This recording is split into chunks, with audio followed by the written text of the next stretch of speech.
Assalamualaikum warahmatullahi wabarakatuh. Perkenalkan nama saya Injiliartini Grisilia. Saya di sini akan menjelaskan jawaban UAS saya, yaitu UAS Interaksi Manusia dan Komputer. Sebelum itu untuk NIM saya 4152100162. Saya share screen terlebih dahulu.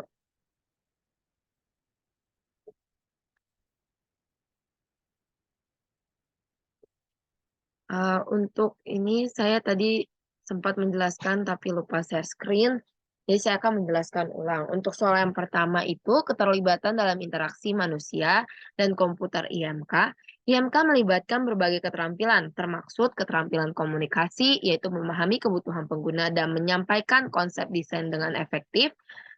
Selanjutnya keterampilan penelitian pengguna melakukan wawancara, survei, dan studi ketergunaan. Selanjutnya, keterampilan prototyping, membuat prototipe interaktif untuk menguji konsep desain. Selanjutnya, arsitektur informasi, mengatur dan membangun struktur informasi agar lebih mudah dipahami pengguna. Selanjutnya, desain visual, menghasilkan antarmuka pengguna yang menarik dan intuitif. Selanjutnya, ada pengetahuan pemrograman, memahami aspek teknis pengembangan perangkat lunak. Dan terakhir itu ada empati, memahami dan mempertimbangkan perspektif dan pengalaman pengguna. Untuk soal kedua itu pertimbangan dalam interaksi manusia dan komputer itu saya memberikan opsi 6, yaitu dari ketergunaan, kemudahan pengguna dalam efektivitas sistem, aksesibilitas, memastikan sistem dapat digunakan oleh orang dengan berbagai kemampuan, pengalaman pengguna atau UX, kepuasan dan kesenangan pengguna dalam menggunakan sistem. Selanjutnya ada beban kognitif, meminimalkan upaya mental yang diperlukan untuk berinteraksi dengan sistem. Selanjutnya pencegahan dan pemulihan kesalahan, perancang antarmuka untuk mencegah dan menangani kesalahan. Untuk yang terakhir umpan balik, memberikan umpan balik tepat waktu dan informatif kepada pengguna. Untuk soal yang ketiga, pentingnya interaksi manusia komputer dalam desain perangkat lunak, ada IMK memastikan perangkat lunak bersifat ramah pengguna dan memenuhi kebutuhan pengguna, meningkatkan kepuasan pengguna dan mengurangi frustasi, memperbaiki pengalaman pengguna secara keseluruhan yang dapat meningkatkan adopsi, mengurangi kemungkinan kesalahan dan meningkatkan efisiensi sistem. Mengatasi masalah aksesibilitas, perangkat lunak dapat digunakan oleh berbagai pengguna. Untuk soal yang keempat itu menganalisis konteks penggunaan produk. Saya di sini membagikan 3 opsi, yaitu pertama itu kita melibatkan pemahaman di mana, kapan, dan bagaimana produk akan digunakan. Mempertimbangkan aspek fisik, sosial, dan organisasional.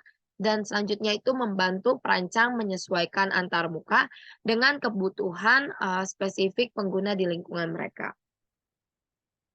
Untuk yang kelima itu menganalisis kebutuhan pengguna. Ada 3 karakteristik, yaitu karakteristik kegiatan, memahami tugas dan kegiatan pengguna, karakteristik konteks, mempertimbangkan lingkungan dan kondisi penggunaan, karakteristik teknologi, menilai keakraban dan kenyamanan pengguna dan teknologi. Untuk menjawab soal yang keenam, merekam data selama sesi pengumpulan data dengan pihak terkait, menggunakan rekaman audio atau video, membuat catatan rinci dan mendokumentasi poin-poin penting, menggunakan survei atau kuesioner untuk mengumpulkan informasi spesifik. Untuk menjawab pertanyaan ketujuh, pertanyaan dalam kuesioner penggunaan, untuk kepuasan, seberapa puaskah Anda dalam sistem ini? Efisiensi, seberapa cepat Anda dapat menyelesaikan tugas? Kemudahan belajar, seberapa mudah mempelajari penggunaan sistem. Lalu untuk yang terakhir itu untuk kesalahan, seberapa sering Anda membuat kesalahan dan seberapa parahnya. Untuk menjawab soal ke-8, analisis tugas, terdapat 3, yaitu melibatkan memecah tugas menjadi langkah-langkah lebih kecil, mengidentifikasi tujuan, subtujuan, dan interaksi, membantu perancang memahami alur kerja pengguna. Untuk yang ke-9, analisis tugas menggunakan storyboard, Skenario, use case, hierarchical task analysis. Yang pertama itu storyboard itu representasi visual berurutan dari tugas. Untuk skenario itu narasi yang menjelaskan interaksi pengguna dengan sistem.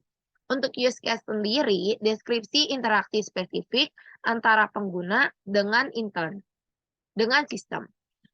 Yang terakhir itu ada hierarchical task analysis, membagi tugas menjadi struktur hierarki. Untuk yang terakhir ada evaluasi heuristik. Tujuan evaluasi heuristik sendiri itu mengidentifikasi dan menyelesaikan masalah ketergunaan dalam antarmuka. Untuk fase proyeknya dapat diharapkan sama fase desain dan pengembangan. Pihak yang terlibat itu ada ahli IMK. IMK itu interaksi manusia dan komputer, perancang, dan pengembang. Untuk persiapan yang dibutuhkan itu mengembangkan seperangkat heuristik berdasarkan prinsip ketergunaan. Jadi mereka sudah memiliki konsep terlebih dahulu. Untuk hasilnya itu mengidentifikasi dan memprioritaskan isu ketergunaan untuk perbaikan. Sekian dari saya, kurang lebihnya mohon maaf. Terima kasih.